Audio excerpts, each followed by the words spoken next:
Hey everybody, it's Corbin from Tru-Security. So I wanted to talk to everybody about and just kind of explain what a denial of service is. Alright, it sounds pretty straightforward. Most of you probably already have an idea of what it is and why it's important to know, things to look out for when identifying a denial of service. But let's go ahead and there's actually two different types of denial of service, but they're the same thing, I guess. Good way to think about it. The first denial of service is when one information system stops another information system from doing its job properly. All right, so it's something that gets in the way to inhibit another information. It's denying something service, right? So you might be thinking, well, what's the other thing? Well, it's called a distributed denial of service. DD, Delta Delta, OS, Oscar Sierra. So, well, what's the difference? So with a distributed denial of service, I'm going to refer to it as DDoS from here on out, all right? A DDoS is different from a DOS because it's multiple machines stopping. It could be one machine, it could be many machines, but it's multiple machines attacking something, okay? It's distributed out. And you might be thinking, well, that doesn't make a whole lot of sense. What does that mean? So, a while back, 2016, about this time of the year, if I remember correctly, there was a botnet, and it was called the MIRAI botnet, okay? And on the MIRAI botnet, what's a botnet? So, essentially a botnet is computers, Internet of Things, which is like your smart light bulbs, refrigerators, washers, dryers, smart IoT, Internet of Things, cell phones, security systems, that's all that stuff, right? Essentially, they get some malware on them. No fault of your own. There's some people that just know how to put malware on these devices, mostly because the devices are misconfigured from the vendor initially. But the malware gets on that device, whether it be your thermostat or whatever, and essentially it gives the bad guy access to use that device to generate traffic. And not like stop and go traffic, not like a car, but like on the network. All your computers talk in ones and zeros, and they send that stuff back and forth to each other. So it allows the bad guy to say, hey, thermostat, I need you to send data, random data, it doesn't matter what it is, to this device, right? Well, there's 330 million people in the United States, okay? What if everybody's thermostat was affected with the malware, and then the attacker had everybody's thermostat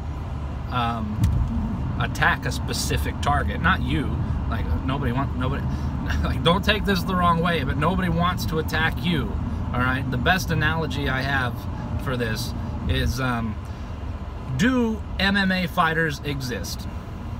Yes, right? Nobody would disagree with that.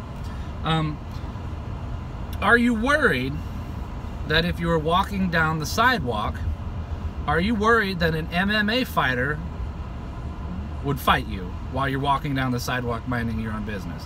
The answer is always no, of course not. And well, the next question is well, why aren't you worried about that? MMA fighters exist. And the response is, well, that's not how it works, right? Why would they target me? Exactly. It's the same thing for hackers, okay? They're looking to make a buck. Or they're just looking to be jerks.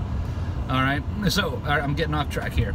Bringing it back around to the distributed denial of service, okay? So, whole bunch of devices, right? For the MIRAI botnet, it had approximately 600,000 devices under its command, All right, so it had 600,000 devices that it had put malware on, and it could tell those devices to send traffic to a specific target. Okay. Now, why is that important? Well, that's important because last year, this time, like November-ish, right? Got people on the West Coast or East Coast are going to know what I'm talking about. Some of you might. There was about a period of, I don't know, 6 hours, you know, maybe five or 6 hours of where you couldn't get to certain websites, and nobody knew why. Well, I'm going to tell you why. Sorry, there was a Nissan that wasn't really paying a whole lot of attention. So the reason why you couldn't get online is because of the MIRAI botnet. And you say, well, it didn't target me, so how did it do it? Well, there's these things called DNS servers, all right? And I can do a whole video on DNS later. But basically, the DNS server is what tells your computer what Google.com is, okay? So this might come as a shock to some or a surprise, but this is good info, okay? Others are just like, this is common sense, right? When you type Google.com, your computer doesn't just go to Google.com. It has to go to an IP address. Computers don't know what Google.com is, okay? That's what the DNS server does. It tells the computer the IP address for Google.com. All right, that's enough. That's all the further we're gonna go. So DNS, right? It converts words to IP addresses that computers can understand. Last time I checked, there are 13 of these root DNS servers. And what does root mean? They control all the DNS for all of the internet, okay? Well, why is that important? If I take out one of these, right, one DNS server, you can no longer get to Google.com unless you know the IP address, right? So that's exactly what happened with the MIRAI botnet. It attacked one of the DNS servers that services the eastern side of the United States. And I know that I saw this happen because I couldn't get onto my online school or anything. So it just, all of a sudden, you just can't get anywhere. And you're like, well, what's going on? The internet service provider, you know, Time Warner Cable, Spectrum, Frontier, Verizon, whoever, they don't know. They're like, we don't know what's going on, right? Well, the MIRAI botnet, with its 600,000 devices, sent enough traffic, right, enough ones and zeros to this DNS server to the point where the DNS server couldn't take it, and the DNS server just stopped working completely.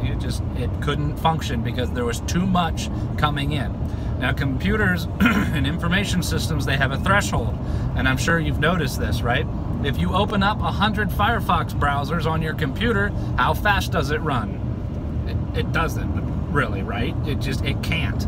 That's what happened. Essentially, there was so much data being sent to the DNS server that it denied that DNS server service to everybody that needed to use it, right?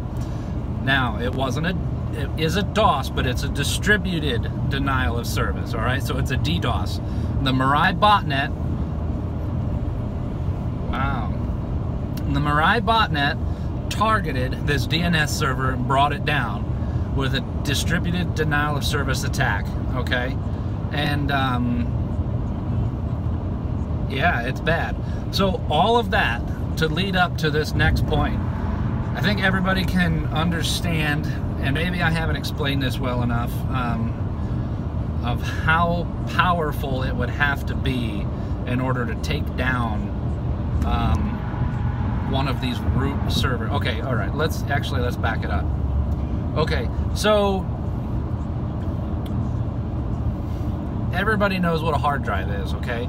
Everybody knows what gigabytes are. That's the amount of space you can save stuff, right? That's how much room you've got. And everybody knows what a terabyte is. And you're like, yeah, you know, a terabyte's a lot. It's 1,000 gigs, 1,000 gigabytes. You're right, you're correct, absolutely. How long does it take you to fill up a 1 terabyte hard drive? Well, you know, you might be saying, oh, you know, maybe like a year. You know, some of you, you know, if you got a lot of movies or things like this, pictures and stuff, maybe it's a little bit quicker. But anyway, a terabyte's a lot, right? Well, just keep that idea in your head of like, when your hard drive starts to get full and you start to see that it's showing red, like I'm low on space, you know, you need to add more because I don't have much more room. And you think about it and you're like, oh, that's all my data. All right, now, in order to shut down these root DNS servers, this DDoS, the MIRAI botnet, attacked with a force of 1.3 terabytes every second, okay?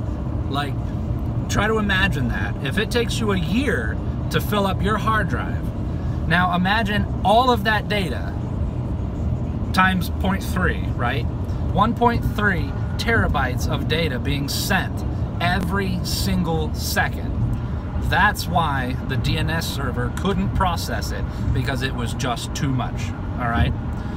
Now, you might be thinking, okay, that's bad. How do we stop that? There's not really a good solution to that yet. But I want to explain something else. There's another botnet that's out.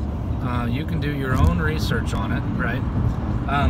But right now it hasn't been used yet, which is to me that's very interesting that they haven't used it yet. And here's why I find it interesting. Right now, security researchers from Kaspersky and a couple other antivirus companies, as well as some researchers, have said that this particular botnet dwarfs the MIRAI botnet. And what does that mean? Last I checked, which was about a week, maybe 2 weeks ago, it had 3.5 million devices that it had already infected, okay? 3.5 million. Let's just say it's 3.6 for the sake of arguing. That means 6 times 1.3 terabytes, right? 7.8, is that right?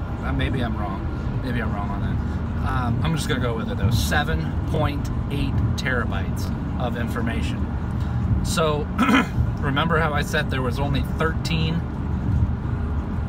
right, of these DNS servers, the root DNS servers that, you know, essentially send all the traffic in the world? Well, what if you took 6 of them, or what if you took 7 of them out of commission because you DDoSed them, right? That means half of the world would not be able to utilize the internet in the way that they normally would utilize it. Half of the world.